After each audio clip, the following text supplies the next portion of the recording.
بسم اللہ الرحمن الرحیم۔ السلام علیکم محترم ناظرین و سامعین، آپ سن رہے ہیں یلغار، جس کے مصنف ہیں محترم طارق اسماعیل ساگر صاحب، اور میں ہوں ڈاکٹر محمد انیب سلیمی۔ تو آئیے بڑھتے ہیں کہانی کی جانب۔ حماد کو روانگی سے پہلے کا بغداد یاد آیا، جب اذان کی آواز پر المنصور کی ساری آبادی بیدار ہو جاتی تھی۔ یہ لوگ کتنے ہی گئے گزرے سہی، لیکن صبح نماز کے لیے مسجد میں تل دھرنے کو جگہ باقی نہیں بچتی تھی، جبکہ اب یہاں ہو کا عالم طاری تھا۔ تینوں مسجد میں پہنچے تو وہاں امام مسجد اور محلے کے دو بوڑھے موجود تھے۔ سب نے باری باری حماد کو گلے لگا کر اس کی پیشانی پر بوسہ دیا اور اس کی خیریت دریافت کی۔ حماد کے لیے یہ اطلاع کسی دھماکے سے کم نہیں تھی کہ اب مسجد میں اتنے نمازی ہی غنیمت ہیں۔ امام صاحب نے نماز ادا کرواتے ہوئے جب دعا کے لیے ہاتھ اٹھائے تو بے اختیار ان کی آواز بھرا گئی۔ باقی نمازیوں کی حالت ان سے مختلف نہیں تھی۔ حماد اور ہاشمی کو وہ زبردستی اپنے حجرے میں لے گئے جو مسجد سے ملحقہ تھا، انہیں قہوہ پلایا اور المنصور پر ٹوٹنے والی قیامت سے آگاہی دی۔ امریکنوں کو علم تھا یہاں کے زیادہ تر مکین باس پارٹی سے تعلق رکھتے ہیں۔ انہوں نے ہر قابل ذکر شخص کو جو یہاں رہ گیا تھا گرفتار کر لیا۔ زیادہ لوگ تو حملے کے آغاز پر ہی یہاں سے نکل کر اپنے آبائی دیہاتوں کی طرف نکل گئے تھے۔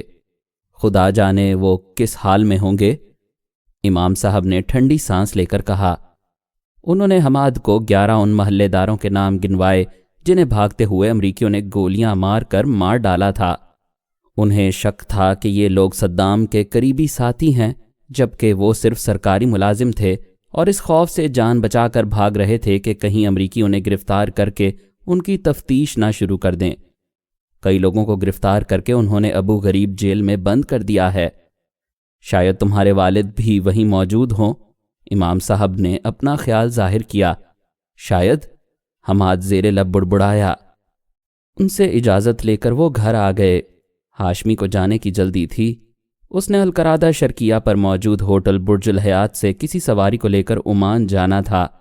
شعبان نے اس گھر کی روایت کے مطابق مہمان کے لیے بساط بھر کوشش سے بہترین ناشتہ تیار کیا، اور تھوڑی دیر بعد ہاشمی انہیں دعائیں دیتا بغل گیر ہو کر وہاں سے رخصت ہو گیا۔ ابو کی کیا خبر ہے؟ ہاشمی کے وہاں سے جاتے ہی حماد نے بے چینی سے شعبان سے دریافت کیا۔ کچھ اچھی خبر نہیں۔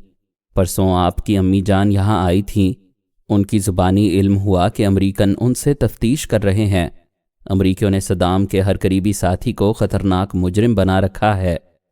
یہ جانے بغیر کہ کس مجبوری نے ان لوگوں کو صدام کے ساتھی بنے رہنے پر آمادہ رکھا۔ شعبان نے کف افسوس ملتے ہوئے کہا۔ موصل کی کیا خبریں ہیں؟ حماد کو بے چینی لگی تھی۔ خیریت ہے وہاں، امریکی شہر کے باہر گھیرا ڈالے بیٹھے ہیں، ابھی تک انہوں نے موصل میں گھسنے کی ہمت نہیں کی۔ دن میں ایک آدھ مرتبہ بختر بند گاڑیوں میں بیٹھ کر شہر کا چکر لگاتے ہیں، شعبان نے بتایا۔ موصل میں ابھی تک کیا؟ حماد نے اپنی بات ادھوری چھوڑ دی۔ شعبان اس کا مطلب سمجھ گیا تھا۔ اب تک امریکیوں کی 3 بختر بند گاڑیاں اور ایک ٹینک ہٹ ہو چکے ہیں، راکٹ لانچرز سے ان پر حملے ہوئے تھے۔ اب کچھ امن ہے، شعبان نے بتایا۔ یہاں صورتحال کیسی ہے؟ حماد نے المنصور سے متعلق دریافت کیا۔ اب یہاں لوٹنے کے لیے بچا ہی کیا ہے؟ مال اسباب لٹیرے لے گئے۔ اہم افراد کو امریکیوں نے یا تو گرفتار کر لیا یا بیچارے مارے گئے۔ باقی لوگ اپنی جانیں بچا کر بغداد سے نکل گئے ہیں۔ ہماری لین کے 50 گھروں میں بمشکل 50-60 لوگ ہی رہتے ہیں جو خوف کے مارے گھر سے باہر نہیں نکلتے۔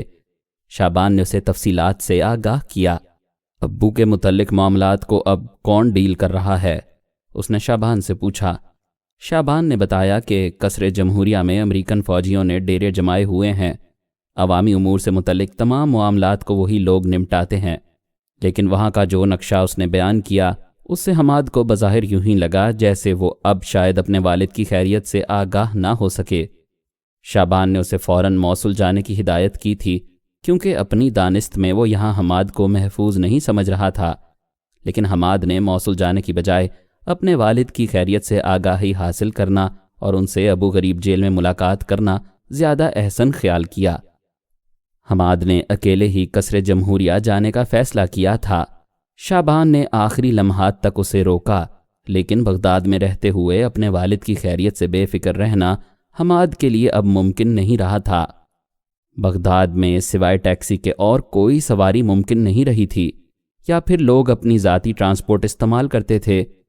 حماد کے گھر میں 2 قیمتی کاریں موجود تھیں، ایک تو لٹیرے لے گئے تھے جبکہ دوسری اس کی والدہ موصل لے گئی تھی۔ اسے امید تھی کہ المنصور کے ڈپلومیٹک ایریا میں اسے ٹیکسی ضرور مل جائے گی، کیونکہ یہاں غیر ملکی سفارت خانوں میں ضرورت مندوں کا آنا جانا لگا رہتا تھا۔ گو کہ سفارتی سرگرمیاں نہ ہونے کے برابر رہ گئی تھیں، اور المنصور میں موجود سفارت خانوں میں متعلقہ ممالک کا عملہ انتہائی محدود تعداد میں محض اپنے اپنے ملک کے مفادات کی نگرانی کے لیے باقی بچا تھا۔ اپنے گھر سے وہ پیدل ہی نکلا اور قریباً 1-1.5 کلومیٹر تک چلتا چلا گیا۔ اس دوران اسے بمشکل 3-4 کاریں دکھائی دیں جن کے سوار تیز رفتاری سے اس کے قریب سے گزر گئے تھے۔ یہاں ہر شخص دوسرے سے خوف زدہ دکھائی دے رہا تھا، اور کوئی بھی کہیں رکنے کا خطرہ مول نہیں لیتا تھا۔ ایک افریقی ملک کے سفارت خانے کے باہر بالآخر اسے ٹیکسی مل ہی گئی، جسے حماد نے پورے دن کے لیے کرائے پر حاصل کر لیا۔ وہ اردن سے اپنے لیے امریکی ڈالر لے آیا تھا جو اس کے کام آ رہے تھے۔ عراقی کرنسی کی حیثیت تو کاغذ کے نوٹوں سے زیادہ اور کچھ نہیں رہ گئی تھی۔ ٹیکسی میں قصر جمہوریہ کی طرف جاتے ہوئے وہ بغداد کی سڑکوں سے گزر رہا تھا۔ سڑکوں پر کہیں کہیں امریکن ٹینکس اور بختر بند گاڑیوں پر مشین گنیں فٹ کیے مستعد امریکی فوجی دکھائی دے رہے تھے، جن کے نزدیک بے یار و مددگار اور لٹے پٹے بغداد کے شہریوں کی حیثیت حشرات الارض سے زیادہ اور کچھ نہیں تھی۔ قصر جمہوریہ کی طرف جاتے ہوئے جب وہ امام اعظم ابو حنیفہ رحمۃ اللہ علیہ کے مزار کے نزدیک سے گزرا تو ٹیکسی ڈرائیور کی زبانی یہ جان کر اسے بے حد دکھ ہوا کہ امریکی میزائل نے اس میں موجود مسجد کا مینار اور مقبرے کی ایک دیوار تباہ کر دی تھی۔ انہوں نے کوئی بڑی عمارت ایسی نہیں چھوڑی جس کو سلامت رہنے دیا ہو۔ اولیاء کرام کے مقابر کے نزدیک بھی بے پناہ گولہ باری ہوئی۔ وہ سمجھتے تھے یہاں عراقی فوجی چھپے ہوئے ہیں اور اچانک ان پر حملہ کر دیں گے۔ افسوس، وہ غلط سمجھ رہے تھے۔ وہ تو جنگ کے آغاز میں ہی غائب ہو گئے تھے۔ بڑی بدقسمتی ہوئی ہماری۔ ٹیکسی ڈرائیور اپنی ترنگ میں بولتا چلا جا رہا تھا، اور حماد اس کی گفتگو پر کوئی تبصرہ کیے بغیر اس کے ساتھ اگلی سیٹ پر چپ چاپ سامنے سڑک پر نظریں جمائے بیٹھا تھا۔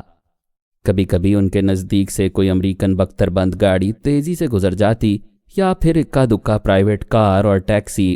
اس کے علاوہ بے بس پریشان حال لٹے پھٹے عراقیوں کے کچھ گروپس انہیں راستے میں ملے تھے، جو شاید اپنی بے بسی پر اب آنسو بہانے لائق بھی نہیں رہے تھے۔ قصر جمہوریہ آ گیا۔ صدر صدام کا صدارتی محل، جس کے در و دیوار سے کبھی جلالت ٹپکا کرتی تھی اور اب جس کے دامن سے خوف لپٹا ہوا تھا۔ ڈرائیور نے گاڑی قریباً 1 فرلانگ دور روک کر اسے بتا دیا تھا کہ اس سے آگے جانے کی صورت میں امریکن انہیں گاڑی سمیت اڑا دیں گے۔ اس نے حماد کو بتایا تھا کہ یہاں سے فراغت ملنے پر وہ اسے کہاں ملے گا۔ حماد پیدل عمارت کی طرف جا رہا تھا۔ عمارت کے باہر عراقی عورتوں، مردوں، بوڑھوں، جوانوں اور بچوں کا ایک جمع غفیر پہلے سے موجود تھا۔ یہ سب وہ لوگ تھے جو اپنے گمشدہ عزیزوں، زخمی اور بیمار لواحقین، تباہ و برباد جائیداد، نوکریوں اور اپنا مستقبل جاننے کے لیے یہاں قطاروں میں کھڑے ذلت برداشت کر رہے تھے۔ ان میں زیادہ تعداد ان سرکاری ملازموں کی تھی جنہیں تنخواہیں نہیں ملی تھیں اور جن کے گھر بار پہلے ہی لٹ چکے تھے۔ اب وہ نان جوئی کے محتاج امریکیوں سے فریاد کرنے آئے تھے۔ عراقیوں کو صدام کی قید سے رہائی دلانے والے امریکن محسنوں نے انہیں خاردار تاروں کے درمیان قطاروں میں اس طرح کھڑا کیا ہوا تھا کہ وہ اپنی مرضی سے ان قطاروں سے نکل کر اب واپس اپنی جگہ پر بھی نہیں جا سکتے تھے۔ ان میں سے ہر کوئی اونچی اونچی آواز میں شور مچاتے ہوئے فریاد کنا تھا اور خاردار تاروں کے درمیان پھنسے انسانی قطاروں کے سرے پر موجود امریکی فوجی سے التجائیں کر رہا تھا کہ اسے عمارت کے اندر جا کر متعلقہ انچارج تک اپنا مسئلہ پہنچانے کی اجازت دی جائے۔ امریکیوں کو عربی نہیں آتی تھی اور بغداد کے شہری انگریزی سے ناواقف تھے۔ وہ اپنی ٹوٹی پھوٹی انگریزی میں جب متعلقہ فوجی کے نزدیک پہنچ کر اپنا مدعا کسی نہ کسی طرح اشارے کنائے سے بیان کرتے تو امریکی سولجر حقارت سے ان پر نظر ڈال کر ان سے گیٹ لاسٹ، نو بزنس میں سے کوئی 2 لفظ کہتا، اور اس سے پہلے کہ وہ روتا بلکتا عراقی مرد عورت کوئی اور بات کہے، اپنی بندوق کی نالی کے اشارے سے اسے کتار سے نکل کر دوسری طرف جانے اور وہاں سے دفع ہو جانے کا اشارہ کرتا۔ 2 گھنٹے کے جان لیوا انتظار کے بعد بالآخر حماد کی باری بھی آ گئی۔ اس کے آگے ایک عورت کھڑی تھی جو اپنے بیمار بچے اور اپنی لاچاری پر مسلسل رو رہی تھی۔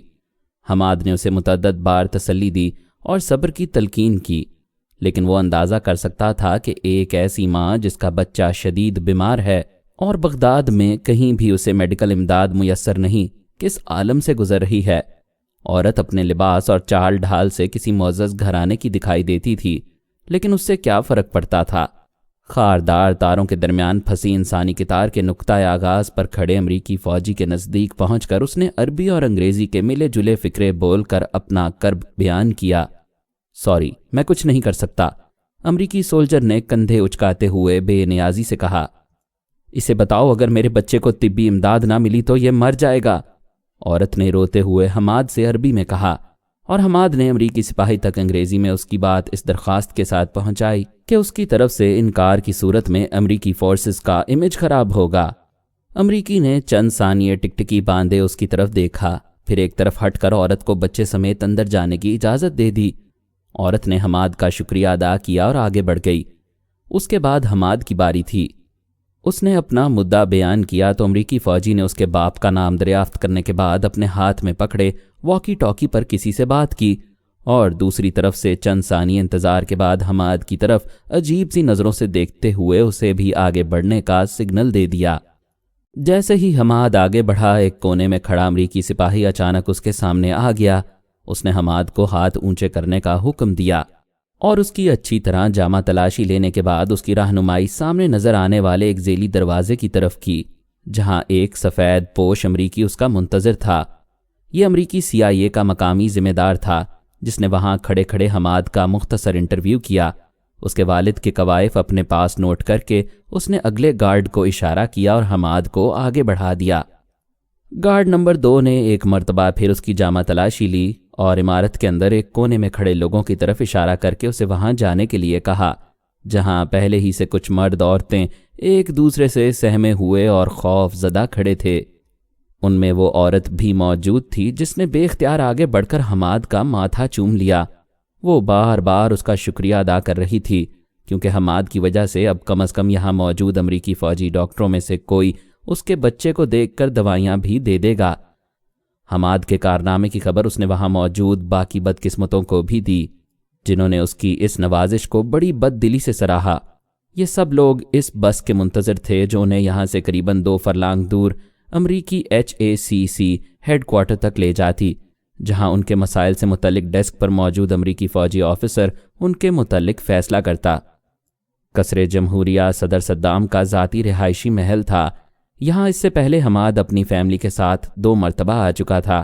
اس محل میں ایک مرتبہ داخل ہونے والا خود کو خامخواہ عراق کا معزز ترین شہری سمجھنے لگتا تھا۔ یہاں کسی کی آمد اس کے لیے اعزاز سمجھا جاتا تھا، لیکن وہاں کھڑے کھڑے حماد نے چاروں اطراف کا جائزہ لینے کے بعد یہ اندازہ بخوبی لگا لیا تھا کہ امریکیوں نے صدام کی تضحیک کرنے کے لیے شاندار محل کو کھنڈر بنا دینے میں کوئی کسر نہیں اٹھا رکھی تھی۔ اس کی آنکھوں کے سامنے محل کے درمیان سے گزرتی شاندار سڑک کے شمال سمت کی بلڈنگ بمباری سے زمین بوس ہو چکی تھی۔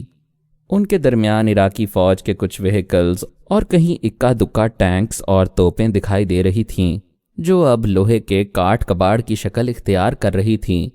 شاید امریکی جہازوں نے یہاں صدام کی موجودگی کے شک پر یہ کارروائی کی تھی، جبکہ یہ بات بھی وہ جانتے تھے کہ صدام آخری دنوں میں یہاں نہیں تھا، اور نہ ہی ان ٹینکوں اور توپوں میں موجود عراقی فوجی ان کے خلاف مزاحمت کر کے ان کا کچھ بگاڑنے کی پوزیشن میں تھے۔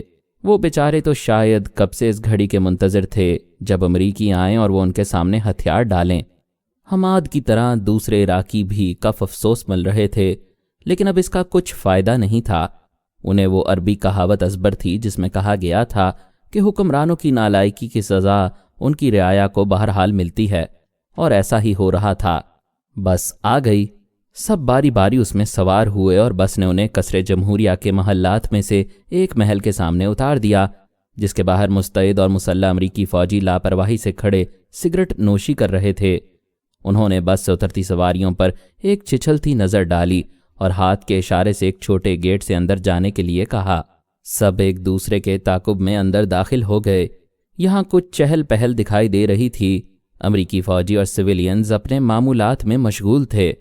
حماد کا رخ استقبالیہ کی طرف تھا، جہاں ایک امریکی سارجنٹ خاتون اس کی منتظر تھی۔ وہ شاید استقبالیہ کے اس ڈیسک کی انچارج تھی جس نے قیدیوں کے لواحقین سے معاملات کرنے ہوتے تھے۔ کمال مہربانی سے اس نے اپنے لیے تیار ہونے والی کافی کے 2 مگ بنائے اور اپنے ایک پاس رکھنے کے بعد دوسرا فوم کا کپ حماد کی طرف بڑھا دیا۔ تھینک یو، حماد نے بے یقینی کے انداز میں اس کی طرف دیکھتے ہوئے کہا۔ سارجنٹ کیلی نے اسے سامنے کرسی پر بیٹھنے کا اشارہ کرتے ہوئے اپنے سامنے پڑی ڈائری کھولی اور اس سے مختلف سوالات کرنے لگی۔ اس کے اعتبار سے اس کا حسن سلوک نمایاں تھا۔ حماد کا اس نے قریباً 15 منٹ تک انٹرویو لیا۔ اس کے باپ کے کوائف اور صدام دور میں اس کی وجہ گرفتاری جاننے کے بعد اسے وہیں اپنے کیبن میں بیٹھنے کی تلقین کر کے معذرت کرتی ہوئی وہاں سے چلی گئی۔ حماد دھڑکتے دل کے ساتھ اس کی واپسی کا منتظر تھا۔ اس نے گھونٹ گھونٹ کر کے کافی حلق سے اتار لی تھی اور اب قدرے پرسکون بھی تھا۔ ابھی تک وہ سارجنٹ کیلی سے متعلق کوئی رائے قائم نہیں کر سکا تھا اور نہ ہی اسے اس بات کا علم تھا کہ وہ کہاں گئی ہے، لیکن یہ اندازہ ضرور ہو گیا تھا کہ وہ حماد سے حاصل کردہ تفصیلات اپنے کسی انچارج کے گوش گزار کر کے اسے حماد کے متعلق ہدایت لینے گئی تھی۔ یہاں ایسے کیبنوں کی قطار موجود تھی جس میں مختلف نوعیت کے مسائل سے مختلف کیبنوں میں نمٹا جا رہا تھا۔ کچھ فاصلے پر ایک ایسے ہی کیبن کے باہر ایک بینچ پر بیٹھی اس عراقی عورت کے بچے کا جب اس نے ایک امریکی فوجی ڈاکٹر کو معائنہ کرتے دیکھا تو اسے قدرے اطمینان ہوا۔ ڈاکٹر شاید بچے کے لیے ادویات لکھ کر اپنے کسی ماتحت کو سلپ تھما رہا تھا، اور وہاں موجود عراقی ٹرانسلیٹر جو یہاں قریباً ہر کیبن میں موجود امریکی فوجی افسروں کے ساتھ ڈیوٹی دے رہے تھے، عورت کو پرسکون رہنے کی تلقین کرتے ہوئے ہدایت دے رہا تھا۔ سارجنٹ کیلی واپس آ گئی۔ کیبن نمبر 15 میں کرنل مائک تمہارے منتظر ہیں، سارجنٹ کیلی نے اس کے سامنے بیٹھتے ہوئے کہا۔ اس نے انگلی کے اشارے سے کرنل مائک کے کیبن کی طرف اس کی رہنمائی بھی کر دی تھی۔ سارجنٹ کیلی کا شکریہ ادا کرتے ہوئے جب وہ اٹھنے لگا تو اچانک سارجنٹ کیلی نے اپنا ہاتھ مصافحے کے لیے اس کی طرف بڑھا کر جیسے اسے سرپرائز دے دیا۔ حماد ایک لمحے کے لیے ٹھٹکا، پھر اس نے قدرے شرماتے ہوئے اس سے مصافحہ کیا۔ تمہاری کوئی بھی خدمت کر کے مجھے خوشی ہوگی، کیلی نے روایتی امریکی انداز میں کہا۔ شکریہ، حماد نے کہا اور کرنل مائک کے کیبن کا رخ کیا۔ اس کی متجسس آنکھوں نے عراقی عورت کو وہاں موجود ٹرانسلیٹر کے ذریعے دوائیاں وصول کرتے دیکھ لیا تھا اور وہ خاصا مطمئن ہو کر کرنل مائک کے کیبن کی طرف جا رہا تھا۔ کرنل مائک کا تعلق CIA کے مڈل ایسٹ ڈیسک سے تھا۔ وہ عراق پر سے امریکی حملے کے دور سے اس بزنس سے منسلک تھا اور میجر کی حیثیت سے پہلے بھی عراق میں فرائض انجام دے چکا تھا۔ اس مرتبہ بھی اسے ایک انتہائی خصوصی مشن پر عراق بھیجا گیا تھا۔ کرنل مائک کو دیکھ کر کوئی اس کی عمر کا اندازہ نہیں کر سکتا تھا۔ وہ شکل سے نوجوان اور جسمانی طور پر انتہائی پھرتیلا اور چاقو چوبند دکھائی دیتا تھا۔ امریکی فوج کا مرین ہونے کے ناطے اس کو یوں تو جسمانی طور پر بے پناہ مشقتوں سے گزار کر عام فوجی سے زیادہ جسمانی اور ذہنی طور پر طاقتور بنا کر میدان میں اتارا جاتا ہے۔ یہاں تو معاملہ ہی اور تھا۔ وہ اپنی سروسز کے آغاز ہی میں جب وہ آرمی میں کیپٹن تھا CIA سے منسلک ہو گیا تھا۔ CIA کے اسپیشل یونٹ کے لیے اس کا انتخاب اس کی بے پناہ قابلیت، ذہانت اور جسمانی پھرتی کو دیکھ کر ہی کیا گیا تھا۔ اس کی عربی زبان پڑھنے اور بولنے میں دلچسپی اس کی اضافی قابلیت تھی جس نے اسے CIA کے مڈل ایسٹ ڈیسک تک پہنچایا تھا۔ کرنل مائک یہودین نسل ہونے کے ناطے یوں بھی ان لوگوں کی ناک کا بال بنا ہوا تھا۔ وہ عربی پر مکمل عبور حاصل کر چکا تھا اور بالکل مقامی لوگوں کے سے انداز میں عربی بولتا تھا۔ اپنی 15-16 سالہ سروس کا بیشتر حصہ اس نے سعودی عرب، کویت اور عرب متحدہ امارات میں بسر کیا تھا۔ یہ کہنا بے جا نہ ہوگا کہ امریکہ وہ صرف چھٹیاں ہی گزارنے کے لیے جایا کرتا تھا۔ کرنل مائک کا والد چیکوسلاویکیا اور ماں ناروے کی رہنے والی تھی۔ دونوں آرتھوڈاکس یہودی تھے۔ انہوں نے اپنی تعلیمات اور جذبات کو مائک تک بڑی محنت اور ایمانداری سے منتقل کیا تھا۔ مائک کا فوج کی طرف رجحان عین ممکن ہے قدرتی رہا ہو، کیونکہ اپنے 5 بہن بھائیوں کے برعکس وہ شروع ہی سے دوران تعلیم بھی جنگی مضامین پڑھنے میں بہت دلچسپی لیا کرتا تھا۔ اس کے تمام بہن بھائی بزنس کر رہے تھے لیکن وہ فوج میں تھا۔ ان میں سے 3 اسرائیل میں مستقل سکونت اختیار کر چکے تھے، جبکہ باقی کا دل بھی وہیں اٹکا رہتا تھا، البتہ جسمانی طور پر وہ امریکہ میں رہتے تھے۔ کرنل مائک کو اس بات کا کبھی علم نہ ہو سکا کہ آرمی سروسز میں اس کی دلچسپی کا سبب اس کے طبی میلانات سے زیادہ اس کے والد کی تربیت تھی، اور یہ تربیت وہ اپنی مرضی سے کم اور کسی کے حکم سے زیادہ کر رہا تھا۔ کرنل مائک کے والد کا تعلق چیکوسلاویکیا کے ان یہودیوں سے تھا جنہوں نے جنگ عظیم اول کے فوراً بعد ایک خاص منصوبے کے تحت فلسطین نقل مکانی کی تھی۔ یہودی کانگریس کے اس تادم حیات ممبر نے اسرائیلی وزیر اعظم مناہم بیگن کے ساتھ مل کر مشہور دیرلین لڑائی میں حصہ لیا تھا۔ یہ سب لوگ شنبات کے ممبر تھے جو یہودیوں کی پہلی خفیہ تنظیم تھی۔ موساد اس شنبات کی ترقی یافتہ شکل تھی جس کا تعلق یہودیوں کے معروف ارگن یونٹ سے تھا۔ یہودیوں کا یہ جنگجو اور دہشت گرد یونٹ خصوصی شہرت کا حامل رہا ہے۔ یہ لوگ فلسطین میں مسلمانوں پر شب خون مارتے اور انہیں بے رحمی سے قتل کر دیا کرتے تھے۔ مسلمانوں میں دہشت پھیلانے کے لیے ارگن یونٹ کے کمانڈو مقتولین کے جسمانی اعضاء کاٹ کر ان کی لاشیں اس طرح مسخ کر دیتے تھے کہ دیکھنے والے پر خوف طاری ہو جائے۔ ارگن زیوی لیومی، جسے انگریزی زبان میں اسرائیلی دہشت گردوں کی اسرائیلی زیر زمین حملہ آور فوج کہا جاتا تھا، انسانی تاریخ میں وحشت اور بہیمیت کی ایسی مثال ہے جس کا ذکر ہی بڑا اذیتناک ہے، اور اس کا دعویٰ تھا کہ اس فوج نے ہی دراصل برٹش افواج کے خلاف بغاوت کر کے اسرائیل کے قیام کی بنیاد رکھی۔ یہودیوں کی یہ کمانڈو فورس برٹش آرمی کے خلاف نام نہاد بغاوت کی آڑ میں دراصل فلسطینی مسلمانوں کا قتل عام کر رہی تھی، اور اس مرحلے پر اسے امریکہ کی مکمل آشیرواد حاصل تھی۔ بیگن بالآخر اسرائیل کا وزیر اعظم بن گیا۔ بیگن کا تعلق یہودیوں کی اس انتہا پسند نسل کے بزرگوں سے ہے جو ساری دنیا پر حکومت کا خواب دیکھتے آئے ہیں، اور جنہوں نے یہودی پروٹوکول کو اپنی زندگی کی اساس قرار دے کر اس پر عمل اور اسے نافذ کرنے کے لیے اپنی جان کی بازی لگا دینا ہی اپنی زندگی کا مقصد جانا ہے۔ بیگن کے برسر اقتدار آنے کے فوراً بعد یہودی شیطانی عزائم کی تکمیل کے لیے جہاں مڈل ایسٹ میں شنبات، جس نے اب موساد کی شکل اختیار کر لی تھی، کے ذریعے سازشوں کا جال بچھایا اور ان میں مسلمان حکمرانوں کی عیاشیوں اور حرام کاریوں کی وجہ سے بے پناہ کامیابی حاصل کی، وہاں اس نے ایک اور اہم منصوبے پر بھی عمل کیا۔ اسی نے اپنے اہم ساتھیوں کو ابتدا ہی میں امریکہ میں آباد ہونے اور وہاں کے وسائل پر قابض ہونے کے احکامات جاری کیے تھے۔ ان لوگوں نے بیگن کے احکامات پر دل و جان سے عمل کیا اور ہر کوئی اپنے اپنے مشن پر لگ گیا۔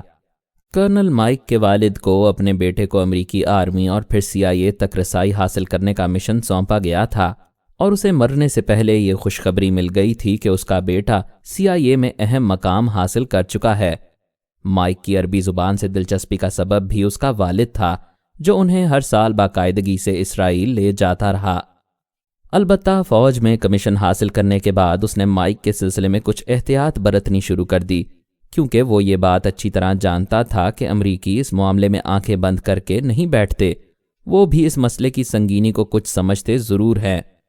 مائک کا رابطہ موساد سے اس کے باپ کے ذریعے تب قائم ہوا جب اس نے فوج میں کمیشن لیا تھا۔ امریکی فوج کا لیفٹیننٹ بننے کے بعد جب وہ پہلی مرتبہ چھٹیاں گزارنے کے لیے خاندانی شادی کی تقریب میں شامل ہونے تل ابیب گیا تو اسے علم ہوا کہ اس کے باپ کا شمار تو یہودیوں کے اہم لیڈروں میں ہوتا ہے، لیکن یہ وہ لوگ تھے جن کی شناخت خفیہ رکھی جاتی تھی، اور سوائے یہودیوں کی خفیہ کانگریس کے اور کسی کو ان کی اصلیت کا علم نہیں ہوتا تھا۔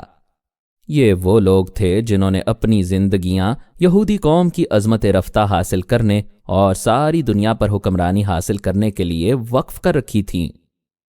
مائک کی تعلیم خالصتاً مذہبی ماحول میں ہوئی تھی، اور یہ بات اس کے لاشعور میں بچپن ہی سے ڈال دی گئی تھی کہ دنیا میں وہ جہاں بھی رہے، جس حیثیت میں بھی رہے، اسے یہ بات کبھی فراموش نہیں کرنی چاہیے کہ وہ عظیم اسرائیل کا شہری ہے، اور یہودی نسل ہونے کے ناطے اس عظیم مشن کا حصہ ہے جس کی تکمیل کے لیے اس کے بزرگ اب تک قربانیاں دیتے آ رہے ہیں۔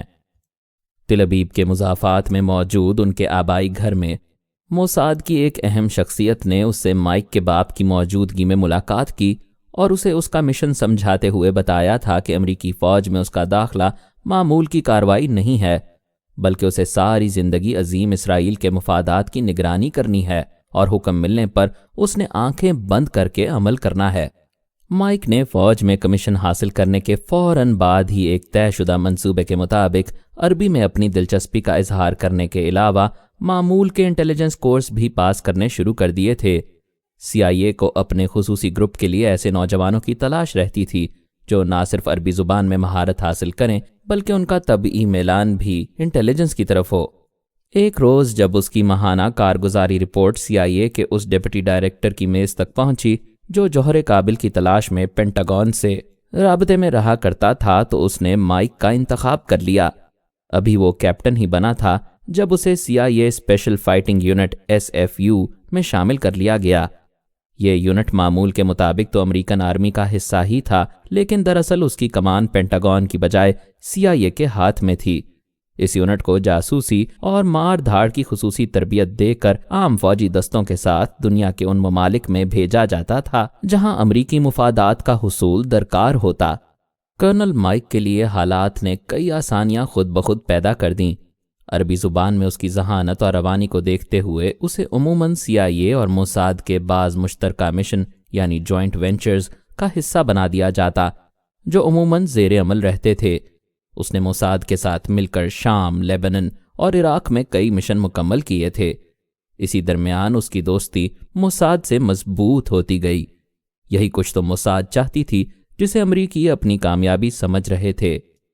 اسرائیل کے وجود منحوس سے پہلے 1946 میں ہی عراق کے مشرقی آئل فیلڈ سے برٹش آرمی کی تعمیر کردہ 2 آئل پائپ لائنز اسرائیل کی موجودہ بندرگاہ حیفا کی ریفائنریز اور ٹرمینلز کو آئل سپلائی کیا کرتی تھیں۔ ان میں سے ایک پائپ لائن براہ راست عراق سے حیفا کی بندرگاہ تک جاتی تھی، دوسری عراق سے براستہ اردن حیفا پہنچتی تھی۔ 1950 میں trans Arabian pipe line company نے 1100 میل لمبی پائپ لائن بچھائی تھی جو آزادی کے بعد لیبنن کی اقتصادی ترقی کا ایک اہم ذریعہ بھی ثابت ہوئی۔ یہ Standard Oil Company Esso New Jersey اور سٹینڈرڈ آئل کیلیفورنیا سیٹرون ٹیکسس کمپنی ٹیکسیکو اور Socony Vacuum Oil Company Mobil کا مشترکہ منصوبہ تھی۔ اپنے دور کی یہ سب سے بڑی پائپ لائن سمجھی جاتی تھی اور اس کے ذریعے سعودی عرب کا تیل خلیجی فیلڈز کے راستے سعودی عرب کے جنوب میں زاہرانی ٹرمینل پہنچایا جاتا تھا، جہاں سے پھر بحری ٹینکروں کے ذریعے امریکہ اور یورپ کی منڈیوں تک پہنچتا تھا۔ اس عروج کے دور میں آرام کمپنی کو سعودی عرب کی 30% خام تیل کی پیداوار یورپ اور امریکہ منتقل کی جاتی تھیں۔ اس کے بعد trans Arabian pipe line company, جو دراصل امریکہ اور برطانیہ کا مشترکہ اثاثہ تھی، محض دھوکہ دہی کے لیے جس میں عریبین کا لفظ لگایا جاتا تھا۔ یہ پائپ لائن صدر صدام نے اقتدار سنبھالنے کے کچھ عرصے بعد ہی بند کر دی تھی، جس سے اسرائیل کو زبردست اقتصادی دھچکا لگا، اور اب اس کی حت الوسع یہ کوشش تھی کہ اس پائپ لائن کو دوبارہ چالو کیا جائے۔ یہی وہ مشن تھا جس نے اسرائیل کو مجبور کیے رکھا کہ وہ امریکہ کو مسلسل اشتعال دلا کر عراق پر قبضہ کروا دے۔ CIA میں کرنل مائک جیسے ڈبل کراس ایجنٹس کی مدد سے اسرائیل کو بالآخر اس منصوبے میں کامیابی حاصل ہوئی، اور اس نے اپنی شاندار شیطانی حکمت عملی کے ذریعے عراق کو خطرناک اسلحہ رکھنے والی نام نہاد اور انسانیت کے لیے تباہ کن ریاست قرار دلا کر امریکہ سے اس پر حملہ کروا دیا۔ اب اسرائیل کی کوشش یہی تھی کہ جس طرح بھی ممکن ہو اس پائپ لائن کو دوبارہ چالو کیا جائے، جس کے لیے موساد نے ایک خاص حکمت عملی ترتیب دی تھی، جس میں کرنل مائک کو بھی اہم کردار ادا کرنا تھا۔ امریکہ کو عراق کے خلاف مشتعل کر کے عراق پر امریکی فوجوں کے قبضے کے بعد اب اسرائیل کی کوشش تھی کہ امریکہ کا قیام عراق میں طویل ہو جائے، کیونکہ اسی صورت میں وہ آسانی سے نہ صرف اس قدیم پائپ لائن کو جاری کر سکتا تھا بلکہ اس کے ثمرات سے بھی بہرہ ہو سکتا تھا۔ اس بات کا موساد کو بھی علم تھا کہ جلد یا بدیر جب بھی عراق میں کوئی ایسی حکومت بنی جو عوام کی مرضی سے بنی ہو، اسرائیل کے ساتھ اس کے تعلقات کشیدہ ہو جائیں گے اور اس سے پہلے ہی پائپ لائن بند کر دی جائے گی۔ موساد نے کرنل مائک کو مقامی سطح پر خانہ جنگی کروانے کے مشن کے ساتھ یہاں بھیجا تھا۔ CIA کا مشن بھی موساد سے مختلف نہیں تھا۔ بغداد پر امریکہ کے قابض ہونے کے فوراً بعد، خصوصاً بغداد شہر میں لٹیروں کی طرف سے لوٹ مار اور بدامنی کی حوصلہ افزائی کے پیچھے دراصل گروہی فسادات کا نظریہ کار فرما تھا۔ امریکی چاہتے تھے کہ بغداد کی غالب اہل سنت و الجماعت آبادی اور یہاں لوٹ مار کرنے کے لیے بغداد کی مضافاتی علاقوں سے آنے والی شیعہ آبادی کے درمیان فسادات پھوٹ پڑیں تو ان کا سلسلہ سارے عراق میں پھیل جائے گا۔ اس طرح لڑاؤ اور حکومت کرو کا ان کا قدیم فلسفہ کامیاب رہے گا۔ جنگ کا آغاز کرنے سے چند روز پہلے ہی CIA نے اپنی فائٹنگ فورس کے جن خصوصی کمانڈوز کو یہاں اتارا تھا ان میں کرنل مائک سب سے زیادہ اہم تھا۔ کرنل مائک اور اس کے ساتھی پیراشوٹسٹ تھے اور انہیں کرد علاقے کے شمال میں اتارا گیا تھا جہاں ارابیل میں CIA کا خفیہ اسٹیشن کافی عرصے سے کام کر رہا تھا۔ مزید اقساط سننے کے لیے ہمارے چینل کو سبسکرائب کریں اور بیل آئیکن کو کلک کریں تاکہ آپ کو ہماری نئی ویڈیوز کے متعلق نوٹیفیکیشنز ملتی رہیں۔ ہماری ویڈیوز کو لائک اور شیئر کریں اور کمنٹ سیکشن میں ہمیں اپنی رائے سے آگاہ کرتے رہیں۔